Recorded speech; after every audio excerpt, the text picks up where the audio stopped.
बड़ी बहू माया अनुशासन पसंद पुराने ख्यालों वाली, जिसे लगता है कि रसोई की चाबी सिर्फ उसके पास होनी चाहिए।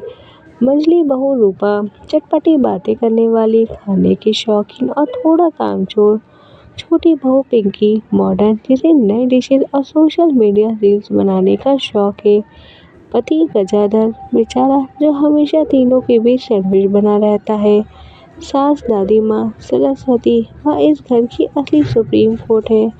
उनके पास एक पुरानी लाठी है, जिसे वह जमीन पर मारकर सबको शांत कराती है। उनका मुख्य काम तीनों बहुओं के बीच कंपटीशन करवाना है, ताकि घर का काम चकाचक रहे। काम वाली शांतिबाई, वह घर की सबसे बड़ी गॉसिप क्वीन है। वह तीनों सौतनों की बातें एक दूसरे को नमक मिर्च लगाकर बताती है, ताकि लड़ाई जारी रहे और उसे काम कम करना पड़े। वह हमेशा कहती है, अरे मेम साहब, मछली वाली तो आपके बारे में ऐसा बोल रही थी। पड़ोसी मिस्टर खन्ना, ये एक बेहद लालची और खाने के शौकीन पड़ोसी हैं। रसोई से खुशबू आते ही वह किसी न किसी बहाने, जैसे चीनी मांगने या अखबार देने, अंदर आ धमकते हैं। वह अक्सर तीनों के बीच आग में घी डालने का काम करते हैं, ताकि उन्हें चखने के लिए कुछ मिल जाए। गजाधर का छोटा भाई चुन्नी, वह एक बेरोजगार शायर है, जो रसोई के झगड़ों पर कविताएं बनाता है। वह अक्सर भूख लगने पर तीनों भाभीियों को झूठी तारीफ करता है, ताकि उसे एक्स्ट्रा मलाई या मिठाई मिल सके। कहानी की शुरुआत एक आलीशान रसोई से होती है। गजाधर ने सोचा था कि 3 पत्नियां होंगी तो उसे 56 भोग मिलेंगे, लेकिन यहाँ तो प्याज काटने पर भी वर्ल्ड वार छिड़ हुआ है। सीन, माया रसोई में इस दाल बना रही थी, तभी रूपा आती है और उसमें मुट्ठी भर लाल मिर्च और गरम मसाला डाल देती है। रूपा, दीदी आपकी दाल तो बीमारों वाली लगती है, थोड़ा चटका तो आने दीजिए। माया, मेरी रसोई के अपने नियम है रूपा, यहाँ जहर मत घोलो। तभी पिंकी अपने ट्राइपॉड और रिंग लाइट के साथ एंट्री लेती है। पिंकी, ओहो, आप लोग पुराने जमाने में जी रहे हैं। आज चीजें पास्ता विद तड़का बनेगा मेरी लाइव स्ट्रीमिंग के लिए। बंटवारे की लकीर किचन में बहस इतनी बढ़ जाती है कि गजाधर को बीच बचाव करना पड़ता है। समाधान यह निकलता है कि रसोई को 3 हिस्सों में बांट दिया जाए। माया का कोना पीतल के बर्तन और देसी घी, रूपा का कोना अचार के डिब्बे और मसालों का अंबार, पिंकी का कोना एयर फ्राई ओवन और पास्ता सॉस। अगले 1 हफ्ते तक घर में अजीब खाना बनता है। गजाधर को एक वक्त पर तो उबली हुई लौकी मिलती, एक्स्ट्रा तीखी बिरयानी रूपा से और बिना नमक दाल फ्राई पिंकी से खाना पड़ता। उसकी हालत खराब होने लगती है। रसोई में गर्मा गर्म एक दिन कचौरियाँ बन रही थीं। मंझली रूपा अपनी स्पेशल चटनी पीस रही थी।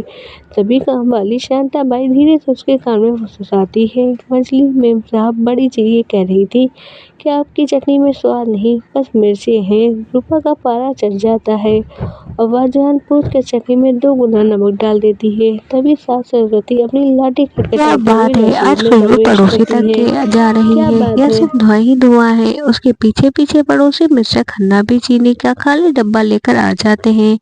खन्ना जी लाड टपकाते हुए बोलते हैं, अरे माता जी, आपकी बहुओं के हाथ में तो जादू है, बस वही चखने आया था। इसी बीच गजाधर का भाई चुन्नी हाथ में डायरी लेकर आता है और तालियां ठोकते हुए कहता है, मंझली की चटनी बड़ी की कचौड़ी खाकर खन्ना जी की हुई नीयत ही चोरी। भैया की किस्मत है बड़ी निराली, 3 बीवियां और एक ही थाली। गजाधर बेचारा पसीने पोंछते हुए आता है और सबको बाहर निकालने की कोशिश करता है, लेकिन शांताबाई ने पहले ही बड़ी की और छोटी बहू को भिड़ा दिया होता है। अंत में सास अपनी लाठी जोर से पटकती है और कहती है, चुप, आज का खाना खन्ना जी टेस्ट करेंगे। जिसकी डिश खराब निकली उसे हफ्ते भर बर्तन मांजने पड़ेंगे।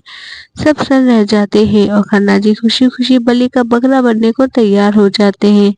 खन्ना जी जैसे ही कचौरी का पहला निवाला तोड़ते हैं, पूरा माहौल तमाशा देखने जुट जाता है। शांताबाई ने पहले ही सब डिशेस में गड़बड़ कर दी थी। बड़ी की कचौरी में पिंकी का एक्स्ट्रा बेकिंग सोडा था और ऊपर की चटनी में माया का कड़वा नीम का तेल। खन्ना जी का चेहरा लाल हो जाता है और वह चिल्लाते हुए पानी की ओर भागते हैं। तभी सास सरस्वती गरजती है, आज मेरी नाक कट गई।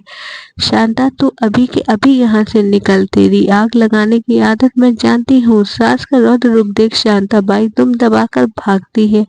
तभी चुन्नी अपनी कविता बदल देता है, टूटा घमंड और टूटी है थाली, अब तो साथ मिल जाओ ओ भाभीओ वाली। अपनी गलती का एहसास होने पर तीनों सौतने एक दूसरे का हाथ थामती हैं। बड़ी आटा गूंथती है, रूपा सब्जी छोकती है और पिंकी जल्दी से अपनी फैंसी सॉस तैयार करती है। तीनों मिलकर 15 मिनट में जुगलबंदी थाली तैयार करती हैं, जिसे खाकर खन्ना जी और सास दोनों निहाल हो जाते हैं। गजाधर राहत की सांस लेकर जैसे ही सोफे पर बैठता है, तीनों पत्नियां एक साथ कहती हैं, अकेले नहीं बैठना है, बर्तन धोने में मदद करो। गजाधर का चेहरा उतर जाता है और पूरा परिवार ठहाकों से गूंज उठता है। कहानी अच्छी लगी हो तो लाइक शेयर कमेंट करें। आप चैनल पर नए हो तो प्लीज़ सब्सक्राइब करें। आपके एक सब्सक्राइब से मुझे बहुत मोटिवेशन मिलता है। Thanks for watching.